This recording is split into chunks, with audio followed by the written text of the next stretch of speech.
시간 창세기 F4 야곱에 대해서 살펴볼 텐데요. 소제복은 자 두 번째 시간을 갖도록 하겠습니다.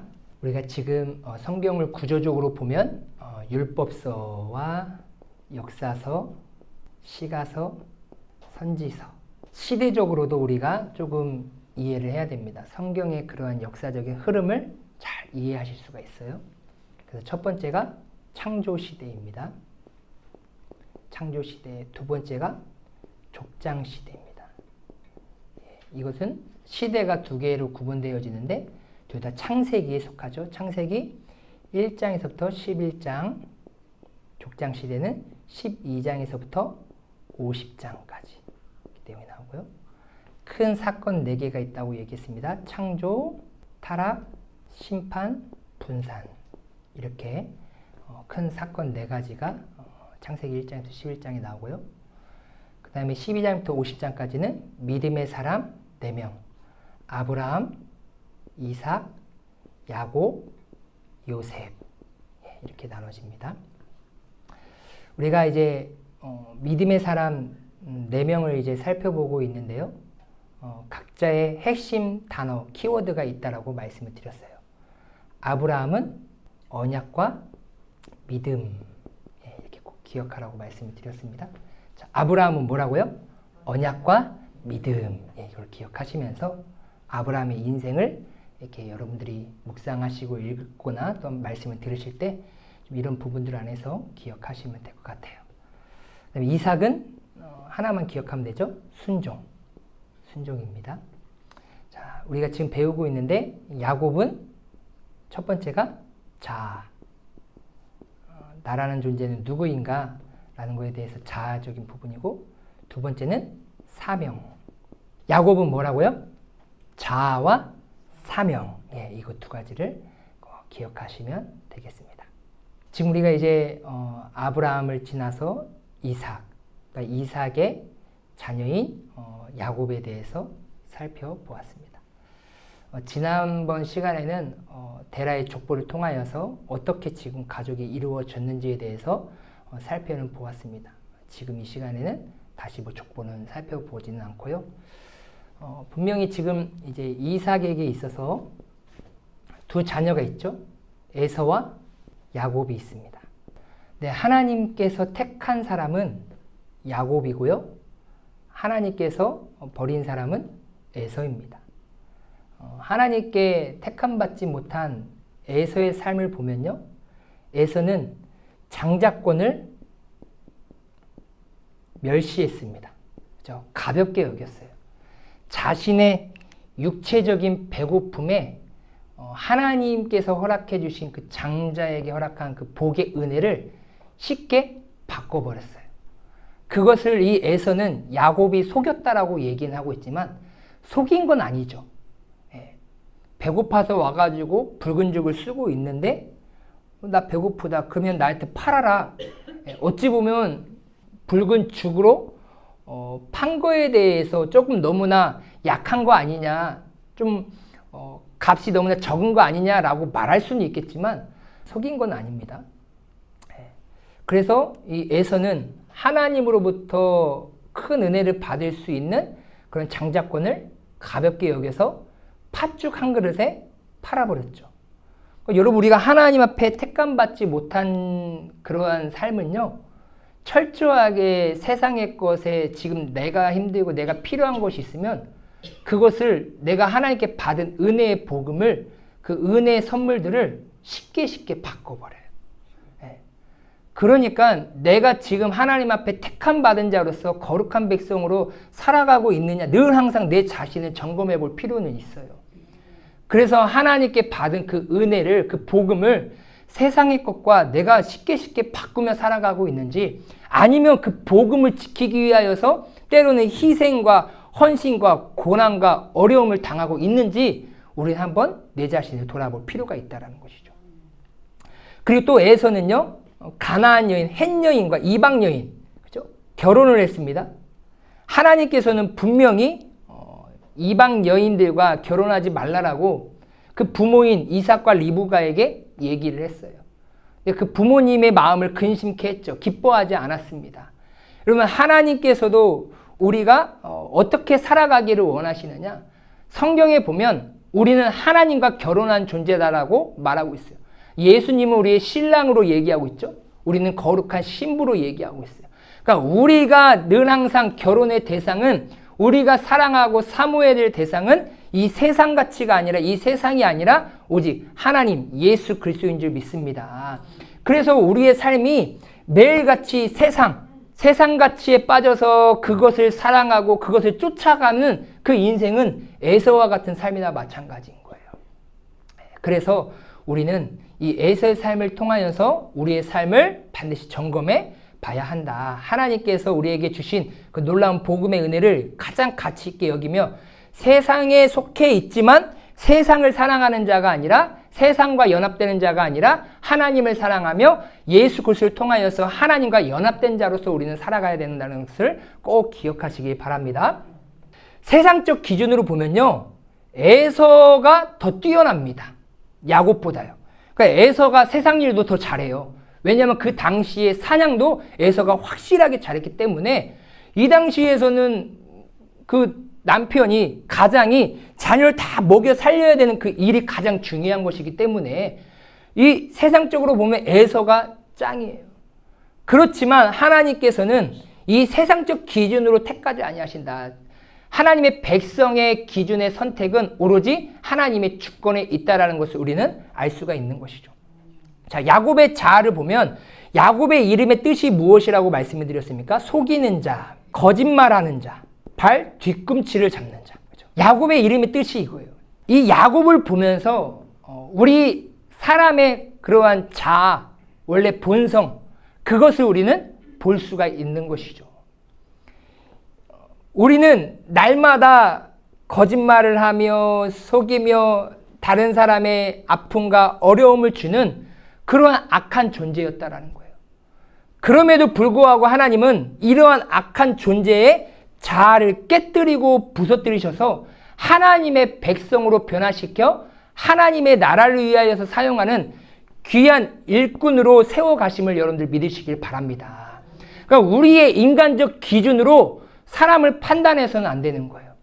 하나님은요, 우리가 생각하지 못한 그러한 인생을 들어 사용하실 수 있으신 분이라는 거예요.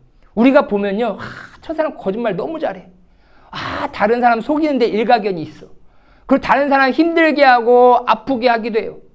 근데 하나님은 과연 하나님께서 저런 사람 쓰실까? 그것은 하나님께 주권에 있는 거예요. 하나님께서 그 자아를 깨뜨리시고 변화시키시면 그 인생은 하나님 앞에 귀하게 쓰임받는 그릇이 되는 줄 믿습니다. 이 야곱의 자아는요, 얼마나 고집세고 완고한지 우리가 지난 시간에 한번 살펴보았습니다. 야곱이 아버지 이삭을 속여가지고 축복을 받았잖아요. 도피를 합니다. 누구에게 가죠? 외삼촌 라반에게 갑니다. 근데 야곱도 속이는 자지만 이 라반도 어떻게 해요? 이 속이는 자를 속이는 사람이에요. 그죠? 그러니까 이 야곱이 자신이 받아야 될 그러한 재산의 그 부분을 10번을 외삼촌이 나를 속였다라고 이렇게 고백을 합니다. 10번을 속였으면 얼마나 많이 세상 말로 땡쳐먹은 거 아니겠어요? 땡쳐먹었겠죠. 야곱에게 줘야 될 것을 이 라반이 가져갔다니까요. 그럼에도 불구하고 이 야곱은요, 늘 항상 속이는 자, 거짓말하는 자, 뒤꿈치 잡는 자의 모습을 버리지 못했다라는 거예요. 그래서 원래 우리의 있는 이 악한 본성은요, 사람이 뜯어 고칠 수가 없어요. 약간의 모습은 변화시킬 수 있고 약간의 모습은 바꿀 수는 있어도요, 우리의 악한 본성은 뜯어 고칠 수가 없다라는 거예요. 왜요? 더 심한 사람, 이 라반과 함께 20년을 함께 했어요. 그럼 내가 속임을 받았으면, 내가 속이는 자의 인생을 살았으면 뉘우치고 깨우쳐야 될 거 아니겠습니까? 그런데 사람은요, 그렇게 쉽게 변화되지가 않습니다. 바뀌지가 않아요. 하지만 이제 오늘 본문에 보니까 이 야곱이 누구를 만나냐면요, 이제 하나님께서 보내신 그런 천사를 만납니다. 천사를 만나요. 천사와 만나서 뭘 합니까? 씨름을 하기 시작해요. 하나님과 겨루기 시작합니다. 그런데 도저히 야곱과 천사가 싸우는데 여러분 우리가 이 육체적인 존재가 영물을 이길 수 있겠습니까? 못 이깁니다. 우리가 사탄을 이기지 못하는 이유가 무엇이냐면요. 사탄은요 영물이기 때문인 거예요. 그러니까 성령을 내가 의지할 때 영물인 그 사탄을 이길 수 있는 거죠. 내가 성령과 함께하지 아니하고 내가 그냥 육체로만 존재한다면요. 그 영물인 그 귀신과 사탄과 마귀를 이길 수가 없어요. 그러니까 우리가 날마다 성령의 충만함 가운데 성령의 인도하심을 받아야 되는 이유가 무엇입니까? 말 그대로 그 영물을 이기기 위함이죠. 사탄 마귀를. 그런데 천사가 쉽게 이길 줄 알았는데 야곱과 싸워서 도저히 이길 수 없어가지고 이제 천사가 어디 한 군데를 팍 쳐버립니다. 환도뼈를 치죠. 근데 성경에 보니까 환도뼈 그 둔부에 힘줄을 쳤다라고 얘기하고 있어요.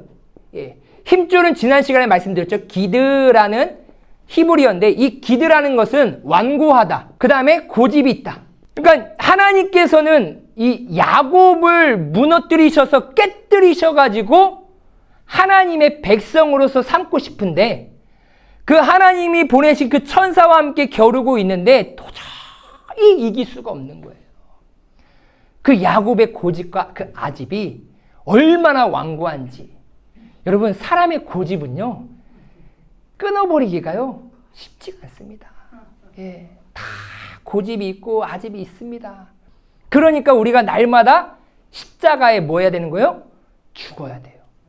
십자가에 죽는다는 의미가 뭐예요? 나의 생각과 나의 고집과 아집을 내려놓고 무엇을 듣고 무엇에 순종하기 위함입니까? 하나님의 말씀을 듣고 그대로 순종하기 위함인 줄 믿습니다. 그러니까 내가 십자가에 죽지 않으면 내가 여전히 살아있어서 내 마음대로 내 속에는 옳은 대로 살아갈 수밖에 없어요. 그게 야곱이나 나나 마찬가지인 거예요. 천사가 나와 싸우면 어떻게 누가 이길 것 같아요? 천사가 이긴 사람은 쉽게 이긴 사람은요. 그 사람은 원래 죽어있는 사람이나 마찬가지인 거예요. 왜요? 야곱이나 나나 별반 다를 것이 없기 때문이라는 거예요. 그 정도로 우리의 자는 악하고 하나님을 대적하는 존재이고 영적인 것을 별로 좋아하지 아니하고 싫어하는 그런 존재란 말인 거예요. 그렇지만 하나님께서 택하여서 그 사람을 사용하시려면 하나님께서는 반드시 그 완고한 고집된 그 나의 모든 자아를 어떻게 해요? 깨뜨리시고 부서뜨린다라는 거예요. 그래야 하나님이 말씀하시면 듣죠. 네? 여러분 그렇잖아요. 자녀들도요. 참 마음이 온순하고 고집이 없는 자녀는요. 부모가 말하면 잘 들어요. 그런데 또 어떤 자녀는요. 참 고집이 세가지고 말 한마디 하면 늘 항상 자기 생각, 자기 주장 얘기하느라 바빠요. 그러니까 부모 말을 들으려 하지 않습니다. 우리의 인생도 똑같습니다. 그래서 하나님께서는 우리의 환도뼈를 치신단 말이에요. 우리의 힘줄 이걸 쳐버려요. 왜? 이걸 쳐야 끊어져야 어떤 인생이 됩니까? 하나님 앞에 엎드리는 인생이 됩니다. 즉 저는 자가 되는 거예요. 여러분 우리의 인생이 저는 자가 돼야 하나님 앞에 엎드리는 인생이 돼야 하나님 앞에 쓰임받게 됨을 믿으시길 바랍니다. 하나님은 우리를 택하여서 부르셨고 우리를 사용하시려고 우리를 예수 믿게 하신 것이죠. 그런데 날마다 나의 고집과 아집으로 가득 차 있다라면 우리는 하나님 앞에 쓰임받을 수가 없어요. 저나 이 자리에 계신 우리 모든 성도님들 어떤 아집과 고집과 완고함이 있으십니까? 다 예수 십자가의 은혜로 끊어지시길 주님의 이름으로 소망합니다. 예. 하나님의 뜻이라면 순종할 수 있는 그런 저는 인생이 돼야 돼요. 이제 환도뼈가 이제 끊어져가지고 힘줄이 끊어져가지고 이 힘을 받을 수가 없어요. 그러니까 무엇인가 붙잡고 의지하며 살아갈 수밖에 없는 인생이에요. 그래서 이제 하나님과 싸워서 이제 저는 인생이 되었기 때문에 이 야곱은 철저하게 하나님 앞에 엎드리는 인생이 되어야 된다는 거예요. 그러면 엎드리는 인생은 어떻게 살아가야 되느냐? 첫 번째로 내가 하나님 앞에 엎드려졌는지 안 엎드려졌는지 우리 야곱의 인생을 통해서 한번 점검해 보자고요. 아직도 나는 완고한 고집을 가지고 하나님의 말씀에 반하며 살아가고 있는지 아니면 나는 완전히 죽어서 하나님 앞에 엎드려 하나님의 말씀에 순종하며 살아가고 있는지 한번 살펴보도록 하겠습니다. 자, 엎드린 인생은 우리 한번 따라해 보겠습니다. 은혜를 예, 구한다. 예. 여러분 꼭 기억하시기 바랍니다. 예. 내가 하나님 앞에 엎드린 인생이 되었으면요. 그 엎드린 인생은 하나님 앞에 반드시 은혜를 구합니다. 자, 오늘 본문 말씀 한번 보겠습니다. 그가 이르되 날이 새려하니 지금 어떻게 돼요? 씨름했어요. 그래서 도저히 안 돼가지고 이 천사가 환도뼈를 팍 쳤습니다. 그때 25절에 씨름할 때에 어긋났더라. 이게 분리됐다라는 거예요. 탈골이 됐다라는 얘기예요. 그리고 나서 이제 날이 새려고 하니까 이 천사가 빨리 하늘로 올라가야 돼요. 그러다 보니까 이제 나를 가게 하라. 그런데 야곱이 뭐라고 얘기해요? 내게 뭐하지 아니하면, 그죠? 내게 축복하지 아니하면, 나에게 은혜를 주지 아니하면 나 당신 안 보내줄 거예요 라고 이렇게 바짓가랭이를 붙잡고 있다라는 거예요. 여러분, 지금 야곱은요 이제 엎드리는 인생이 되었어요. 천사가 가려고 했더니 안 된대요. 나에게 뭘 주래요? 축복을 주래요. 우리의 인생 가운데 살아갈 수 있는 것은 하나님께서 우리 가운데 복을 허락해 주실 때 우리는 살아가게 됨을 믿으시길 바랍니다. 야곱은 철저하게 그런 하나님의 은혜의 복을 간절히 구했다라는 거예요. 그 천사를 통하여서 나에게 축복을 구했다라는 거예요. 지금 우리는 무엇을 간절히 붙잡고 지금 살아가고 있냐라는 거예요. 나는 하나님을 믿고 하나님의 자녀로서 하나님의 백성으로 살아간다 말은 하지만, 하나님 앞에 엎드렸다라고 말은 하지만 정작 지금 나는 누구의 바짓가랑이를 붙잡고 있냐라는 거예요. 꽉 붙잡고 있다가 천사가 지금 빨리 올라가야 되는데 붙잡고 있는 힘이 얼마나 센지, 은혜 주시지 않으면, 축복 주시지 않으면 못 간다라고 이렇게 안달복달 났다니까요. 여러분, 우리가 하나님 앞에 이러한 마음으로 나와야 되지 않겠습니까? 하나님 꼭 은혜를 주셔야 됩니다. 저 하나님의 은혜 없으면 살아갈 수 없습니다 라고 이렇게 고백해야 되잖아요. 그런데 은혜의 자리가 있어도요 붙잡는 자가 없어요. 붙잡아도요 대충 자 힘들어요 하면 알았어요 그냥 놔버려요. 그냥. 왜요? 그 은혜가 나에게는 있어도 되고 뭐 없어도 되는 것처럼 여겨져요. 지금 야곱은요 사활을 건 거예요. 축복하지 아니하면 가게 하지 아니하겠나이다. 그렇잖아요. 못 가요. 천사요 못 갑니다. 이제 하나님의 말씀을 거부하는 그런 완고함에서 하나님의 은혜를 구하는 완고함으로 변화되었어요. 할렐루야. 우리는 그러한 거룩한 완고함이 있으셔야 돼요.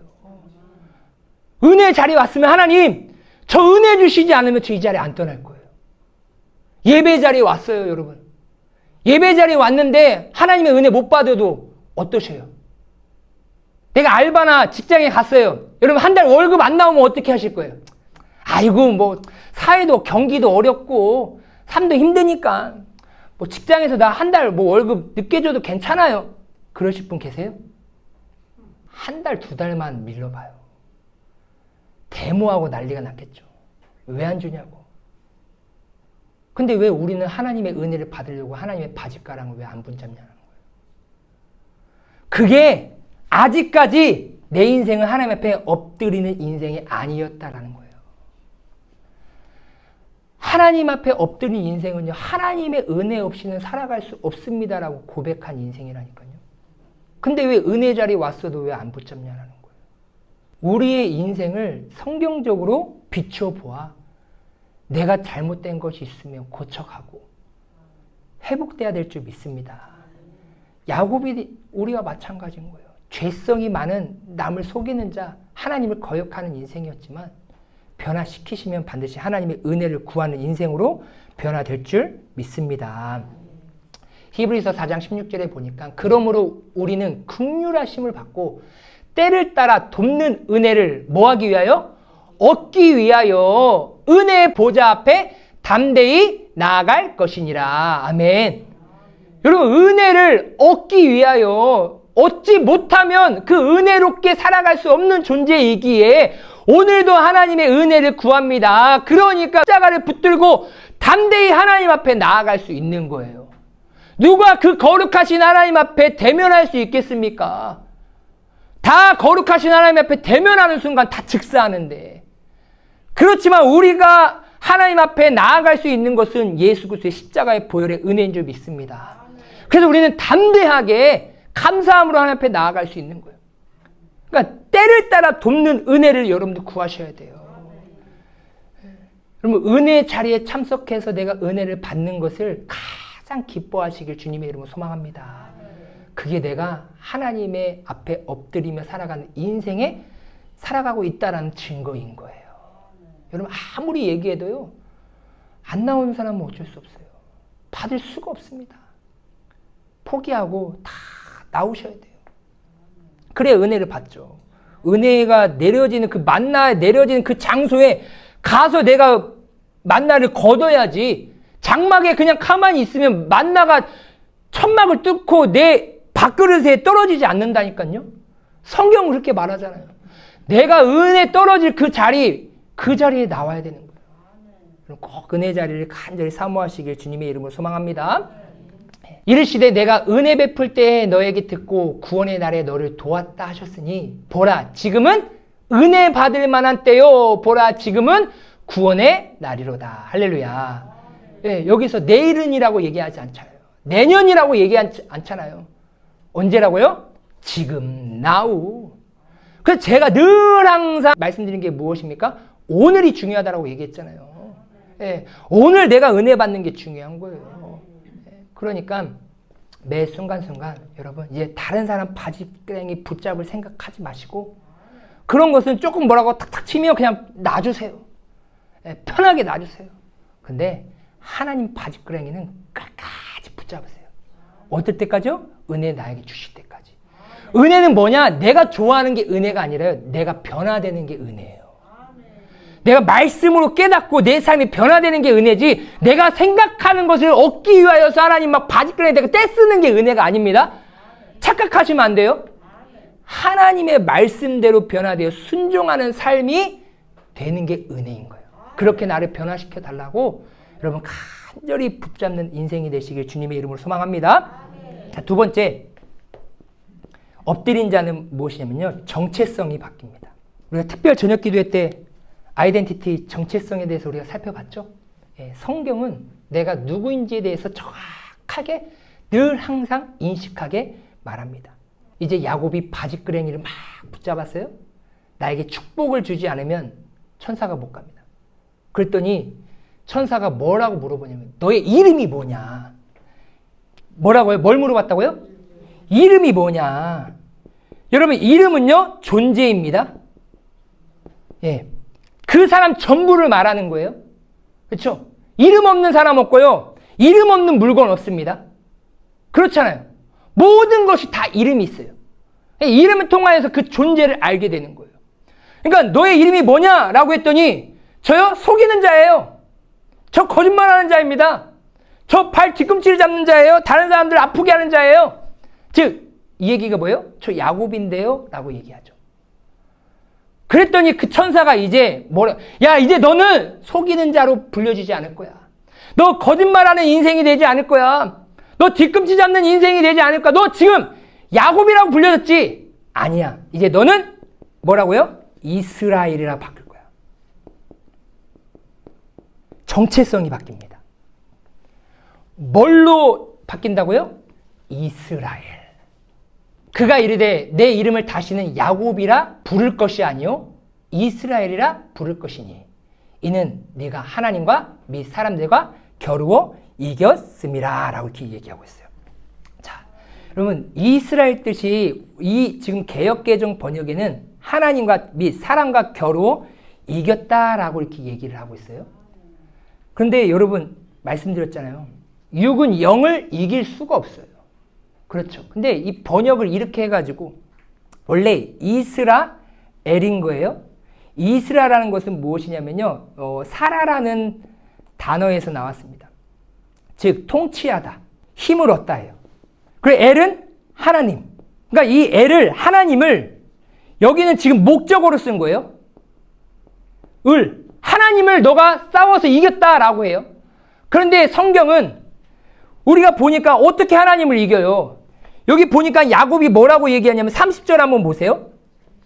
그러므로 야곱이 그 이름을 브니엘이라 하였으니 그가 이르기를 내가 하나님과 대면하여 보았으나 내 생명이 뭐하라고요? 보존되었다 함이더라라고 얘기하고 있어요. 내가 하나님을 만났는데 내가 살았어. 예. 이것은 원래 하나님과 대면할 수도 없는 그런 하나님과 싸울 수 있는 존재도 아니라는 거예요. 내가 이렇게 살아있는 것은 하나님의 은혜구나라고 말하는 거 아니겠습니까? 근데 이것을 목적으로 해석을 하는 것이 아니라 주어로 해석해야 돼요. 그러니까 즉 이제 야곱은 하나님을 속이는 자였고 사람을 속이는 자였고 거짓말하는 자였다라고 하면 이제 그의 완고한 자아가 깨지고 부서져서 이제는 야곱이라 불려지지 아니하고 이스라엘이라고 불려지는데 이스라엘은 어떤 사람이냐면요. 하나님이 통치하는 사람. 할렐루야. 하나님이 뭐라고요? 통치하는 사람. 그 전에는 하나님의 통치를 받지 않았어요. 내 고집이 얼마나 강했는지 내 맘대로 살았습니다. 내 말이 곧 옳은 거고 내 생각이 다 옳은 거였어요. 누구의 말을 들으려 하지 않았습니다. 그런데 이제 그의 환도뼈가 끊어지고 하나님 앞에 은혜를 구했더니 하나님께서 어떤 은혜를 주셨느냐? 이 환도뼈를 회복시켜주는 은혜가 아니라 하나님의 말씀을 들으면 그 말씀을 듣고 하나님의 통치함을 받을 수 있는 인생으로 그의 정체성을 변화시켰다는 거예요. 여러분 그게 은혜이고 가장 큰 축복임을 여러분들 믿으시기 바랍니다. 내 인생 가운데 가장 큰 축복은요. 세상적으로 내가 부유해지고 내가 오래 살고 내가 뭐 잘나는 그것도 복이긴 해요.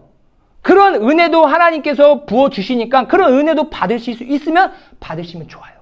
하지만 그것을 성경은 최고의 복이라 말하지 않냐고 늘 항상 하나님의 말씀을 거역했던 듣지 아니하고 하나님의 통치를 받지 못했던 나의 인생이 죽어서 하나님이 말씀만 하시면 어떻게 하는 거예요? 그대로 순종하고 통치받는 그런 인생으로 바뀌는 게 가장 큰 복이다라고 얘기하고 있어요. 여러분 그런 축복을 받으셔야 돼요. 하나님 어떠한 순간 속에서도 어떠한 상황 속에서도 통치를 받을 수 있도록 하나님 저에게 은혜를 주십시오. 바짓가랑이 붙잡으셔야 된다니까요. 이제 자녀가 고3이 됐는데 대학교 막 붙여달라고 바짓가랑이 붙잡지 마시고 그것은 내 자녀가 공부 잘하면 대부분 하나님께서 뿌린 대로 거두게 하십니다. 할렐루야. 공부도 안 했는데 막 대학 가게 해달라고 하면 하나님 곤란하게 하시는 거예요. 그런 거 붙잡지 마시고 그런 거 안 붙잡아도 하나님께서 그 인생 다 책임져 주십니다. 하나님의 자녀면 다 책임져 줘요. 뭘 붙잡으라고요? 하나님 내 자녀 하나님의 통치를 받는 인생이 되게 해달라고. 하나님의 말씀이라면 멈출 자가 아는 대가 되고 갈 줄 아는 자가 되게 하시고 하나님의 영광을 위해서 살아갈 수 있는 그런 존재가 되게 해달라고. 그리고 또 뭐예요? 하나님이 주시는 힘을 얻어 사는 거예요. 하나님께 힘을 얻어 사는 거예요. 할렐루야. 그러니까 여기서 말하고 있잖아요. 우리가 아까 전에 성경 보았잖아요.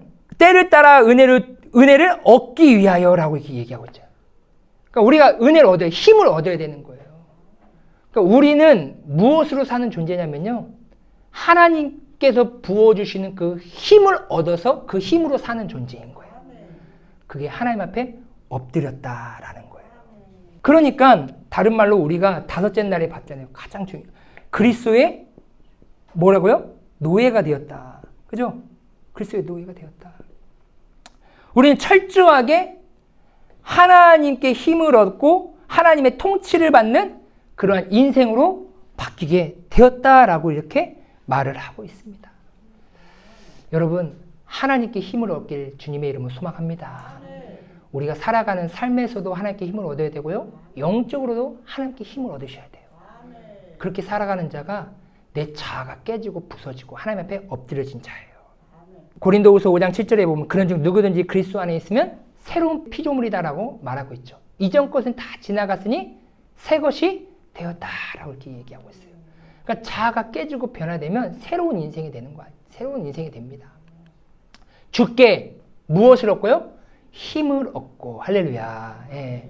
주께 힘을 얻고 그 마음에 시온에 데려가 있는 자는 복이 있나이다. 여러분 하나님 앞에 힘을 얻으며 복을 누리며 살아가시길 주님의 이름으로 소망합니다. 오직 여호와를 앙망하는 자는 새 힘을 얻으리니 독수리가 날개치며 올라감 같을 것이요. 그죠? 다른 박질하여도 곤비하지 아니하겠고 걸어가도 피곤하지 아니하리로다. 하나님이 주시는 그 힘으로 하셔야 돼요. 그렇지 않으면요, 내 힘으로 하면요 다 지쳐요. 포기합니다. 그러니까 하나님의 은혜를 구해서 그 하나님께서 부여해 주신 그 힘으로 내가 영적인 삶을 살아가셔야 끝까지 승리할 수 있게 되는 것입니다. 또 한번 보겠습니다. 세 번째, 하나님께 엎드린 인생은요 반드시 하나님을 전적으로 의존합니다. 뭐 한다고요? 전적으로 의존한다. 지금 제가 계속 이 전적 의존이라는 것을 우리 정체성 시간에도 말씀을 드렸고 창세기 창조 때도 말씀드렸습니다. 사람을 창조하신 그 목적이 무엇이냐? 하나님과 교제하기 위함이고 철저히 하나님을 전적으로 의존하라라고 우리를 창조했다라고 말씀을 드렸어요. 그렇죠? 죄는요 하나님을 의존하지 않게 합니다. 돈을 의지하거나 명예를 의지하거나 자신의 힘을 의지하거나 자신의 지식을 의지하거나 세상의 것들을 다른 것들을 우상들을 의지하거나 하나님 외의 것을 의지하게 만듭니다. 하지만 복음은 누구를 의지하게 만드냐면요 창조주이신 구원자이신 하나님 예수 그리스도를 의지하게 만듦을 여러분들 믿으시길 바랍니다. 왜요? 이제 31절에 보니까 분이엘을 지날 때 해가 돋았고 그의 허벅다리로 말미암아 뭐 했다고요? 절었도다. 이제 절었어요. 이제 무슨 일을 할 때마다 누구의 도움을 받는 인생이 되었어요. 스스로 이제 무엇인가 할 수 없는 인생이 되었습니다. 이제 저는 인생의 보호자는 누구입니까? 바로 전적으로 하나님이시다라는 거예요. 그러니까 그 인생은 하나님만 의지해야 되는 거예요. 그리고 제가 우리 정체성 말씀드릴 때 그리스도의 노예가 되었으면 어떻게 해야 된다라고 말씀을 드렸습니까? 소유권이 완전히 말소되었다라고 말씀을 드렸어요. 노예는요 자신의 것이 하나도 없죠. 다 모든 것이 하나님의 것이다라고 고백을 해야 되는 것이고 또한 무조건적으로 순종을 해야 된다라고 말씀을 드렸어요. 노예는요 주인이 하라는 대로 그냥 조건을 달아서는 안 돼요. 뭐 이래서요 저래서요 제가 아니. 노예는요 의견이 없습니다. 주인이 하라는 대로 무조건 해야 됩니다. 그리고 세 번째가 뭐였어요? 주인을 전적으로 의존해야 돼요. 왜 주인을 전적으로 의존해야 됩니까? 노예는요 노예의 모든 의식주를 누가 챙겨줘요? 주인이 다 책임져 주기 때문이라는 거예요. 할렐루야. 여러분들의 모든 의식주의 삶 살아가는 모든 것 누가 책임져 준다고요? 하나님께서 책임져 주시기 때문에 그 하나님을 여러분들이 전적으로 의존하셔야 돼요. 그게 하나님 앞에 엎드리는 자예요. 내 자아가 깨져서 죽어서 십자가에 못 박힌 자의 모습이다라는 거예요. 철저하게 둔부의 힘줄이 끊어져서 불편한 삶, 어려운 삶을 살아가게 되어서 도움을 받아야 하는 것입니다. 그러면 전적인 의존한다라는 것은 무엇이냐면요.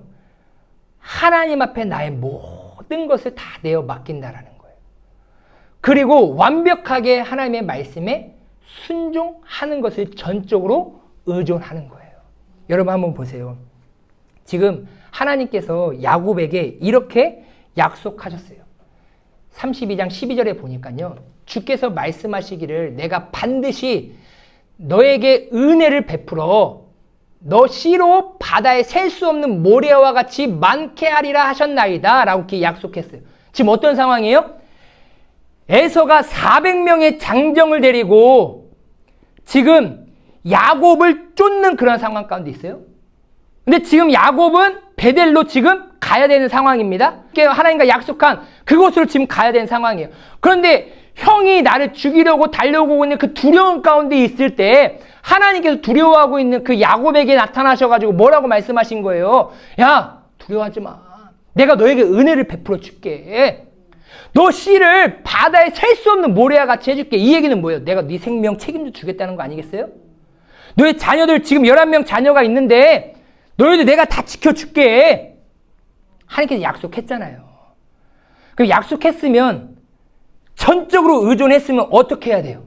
그 약속 믿고 담대하게 나아가야 되지 않겠어요?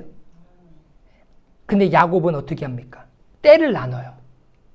그러면서 가장 앞에 그 에서 형에게 줄 귀한 예물들을 먼저 앞세워요.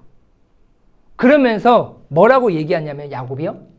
또 너희가 말하기를 주의 종 야곱이 우리 뒤에 있다 하라 하니 이는 야곱이 말하기를 내가 내 앞에서 보내는 예물로 형의 감정을 푼 후에 대면하면 형이 혹시 나를 받아주리라 함이었더라 라고 이렇게 얘기하고 있어요. 지금 어떤 계획을 세운 거예요? 하나님께서 내가 너 인생 책임져 줄게 라고 분명히 약속했지만 전적으로 의존하지 아니하고 자신의 생각과 계획을 내세우기 시작합니다. 뭐예요? 사람의 마음은 무엇인가 선물로 주면 풀어지겠지, 좋아지겠지 라는 인간의 생각을 가지고 예물을 먼저 앞세워요. 여러분, 우리의 인생 가운데 두려움 가운데 있으면 무엇을 앞세워야 돼요? 하나님을 앞세워야 될 줄 믿습니다. 하나님의 말씀이 나보다, 나의 인생보다 앞서 있어야 되는 거예요. 그러니까 우리는 하나님의 말씀을 따라가야 되는 것이죠. 그때까지 두려워가지고 내가 다 계획했어요. 예물로 내가 형의 마음을 바꿔서 우리 가족들과 내 아내들을 잘 지키겠다. 인간의 생각이 있었는데 하나님의 말씀이 딱 떨어졌어요. 그러면 나의 생각과 계획을 다 버려버리고 뭐 해야 돼요? 하나님의 말씀을 앞세워야 되는데 말씀은 들었지만 여전히 뭐합니까? 자신의 계획과 생각대로 앞세워 나간다라는 거예요. 이거는 하나님을 전적으로 의존했다라고 말할 수가 없다라는 거예요. 오늘날 우리가 그렇게 살아가지 않습니까? 하나님의 말씀을 듣기는 하고 알기는 하지만 그 하나님의 말씀을 내 인생에 앞세우기보다도 누구의 뭘 더 앞세워요? 나의 생각과 나의 계획과 아니면 다른 사람들의 말과 생각들을 더 앞세울 때가 많다라는 거예요. 그리고 나서 어떻게 해요? 이제 33장에 보니까 야곱이 드디어 에서를 만나요. 에서를 만나는데 에서의 마음은요 지금 벌써 다 부드러워졌어요. 야곱을 만나자마자 야 이 새끼야 너 이리 와 하면서 400명을 데리고 막 죽이려고 하다가 막 싸워가지고 어떻게 한 게 아니라 어떻게 해요? 나의 동생 야곱아, 야 너 이 처자들은 누구냐? 이 재물들은 다 어디서 났느냐? 이렇게 물어본다니까요. 이것은 지금 마음이 어떻게 됐다는 거 다 풀어졌다라는 거예요. 누가 풀어줬겠어요? 예물도 받지 않았는데 그 에서의 마음을 누가 풀어줬냐고요. 하나님이 풀어주신 줄 믿습니다. 왜요? 약속했잖아요. 12절에서 내가 네 씨로 말미암아 바다 모래같이 번성하게 하겠다. 그런데 에서에게 죽어봐요. 안 되잖아요. 하나님의 그 언약이 깨지잖아요. 하나님이 다 풀었어요. 그래서 야곱은 여전히 자신의 생각을 가지고 이 예물을 내가 형을 위해서 준비했으니까 이것 좀 받아요. 아니야. 나도 지금 넉넉한 게 많아. 그러니까 너 써. 그랬더니 아니에요. 성경에 보니까 강권해가지고 어쩔 수 없이 받았다라고 얘기하고 있어요. 여러분, 우리의 인생은요, 이제 나의 인생을 살아가는 것이 아니라 나의 자아는 하나님의 강권적인 능력으로 다 깨져지고 부서지고 죽었기 때문에 이제 하나님께 힘을 얻어서 하나님의 영광을 위해서 사는 존재로 변화된 줄 믿습니다. 그게 이스라엘이에요. 야곱의 자녀를 통하여서 이스라엘이라는 나라가 세워졌잖아요. 하나님의 통치를 받는 나라. 하나님께 힘을 얻어 하나님의 복을 받고 하나님의 은혜를 받아 누리는 나라가 이스라엘이잖아요. 그게 우리가 돼야 되죠. 남을 속이는 존재가 이제 하나님의 통치를 받는 그런 존재로 바뀌었다라는 거예요. 그럼 우리가 해야 될 것은요, 하나님을 전적으로 의존하는 거예요. 여러분, 정말로 내가 많은 경험을 했고 많은 지식이 있고 또한 내가 수많은 사람 인사들을 많이 안다라고 하는 게 중요한 게 아니에요. 내가 하나님의 영광과 하나님의 백성으로서 이스라엘로 살 수 있는 유일한 방법은 하나님을 전적으로 의존하는 방법밖에 없는 줄 믿습니다. 하나님이 풀어주셔야 돼요. 예물 줬다고 해가지고 그 속였던 내가 받아야 될 그 축복과 그 장자권의 그 모든 것들이 다 해결될 것 같아요? 아닙니다, 여러분. 사람의 마음은요, 그렇게 풀어지지 않아요. 하나님께서 사람의 마음을 변화시켜 주셔야 모든 것들이 용서되고 변화되는 줄 믿습니다. 그래서 우리가 철저히 하나님만을 의존해야 된다라는 거예요. 여호와여 주의 이름을 아는 자는 주를 의지하오리니. 할렐루야. 주의 이름, 하나님의 존재를 아는 자, 하나님이 어떤 분이신지를 경험한 자는 그 하나님을 의지한대요. 할렐루야. 여러분들이 믿고 확신하는 그 하나님만 의존하시길 주님의 이름으로 소망합니다. 이는 주를 찾는 자들을 버리지 아니하심이니이다. 우리는 우리 자신이 사형 선고를 받은 줄 알았으니 이는 우리로 자기를 뭐하지 말고요? 의지하지 말고 오직 죽은 자를 다시 살리시는 하나님만 의지하게 하심이라. 할렐루야. 우리를 죽이신 이유는 단 하나예요. 하나님만 의지하라고요. 원래 그 방법이 제일 좋은 방법이고 그 방법밖에 없어요. 그렇지만 죄는 그 방법이 아닌 세상적 방법을 가지고 하게끔 우리를 만드는 것이 죄의 특성인 것이죠. 우리는 하나님 앞에 저는 인생, 엎드린 인생이 반드시 돼야 될 줄 믿습니다. 예, 십자가에 못 박아야 돼요. 나의 완고한 그 고집들 다 내려놓으셔야 돼요. 내가 깨졌으면 뭐 해야 된다고? 첫 번째, 은혜를 구합니다. 여러분들 하나님 앞에 간절한 은혜를 구하시기 바랍니다. 꼭 하나님의 바짓그레이 꼭 붙잡으세요. 은혜 받을 때까지. 그럼 하나님은 주십니다. 할렐루야. 예. 그리고 여러분들 정체성은 이제 죄인이 아니라 이스라엘 의인으로 변화됨을 믿으시길 바랍니다. 그래서 우리는 그리스도의 노예예요. 노예. 예. 그리고 우리는 전적으로 하나님을 의존하며 살아가야 된다. 우리는 하나님 앞에 힘을 얻어서 살아가는 존재임을 반드시 잊지 마시고 기억하셔서 매 순간순간 하나님의 거룩한 백성으로 살아가시면서 하나님께 영광 돌리며 살아가시는 우리 귀한 성도님들 되시길 주님의 이름으로 소망합니다.